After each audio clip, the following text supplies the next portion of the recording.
When I first looked up the word trans on like an AOL like search engine, the first thing that it came up with was Rocky Horror Picture Show, and I was like, yeah, I don't think this is what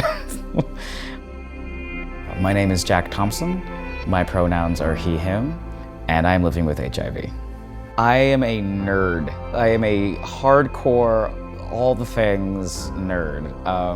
And I will say this to everybody, if you are a nerd, marry another nerd, if at all possible. My sort of journey of being a trans person is, I came out when I was 15, and I'm not very old by any means. I'm only 33 years old.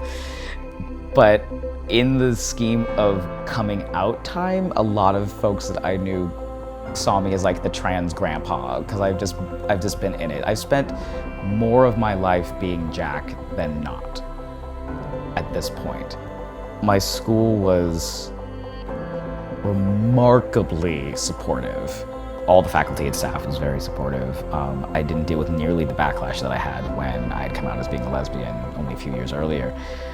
But I was generally one of the first trans people that people had met or knew or had been friends with, or student that they had. And so I was the guinea pig for a lot of mistakes that people made in that time, and I don't begrudge them, I don't blame them for that.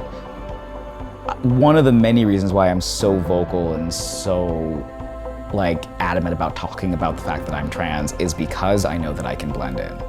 And I think that someone who can blend in has a better, has a good chance in communities that are nervous or weird or don't understand trans issues to have that conversation sometimes, because if people think they know what trans looks like, they get uncomfortable. And I like being that person that someone is talking to me, which has happened multiple times.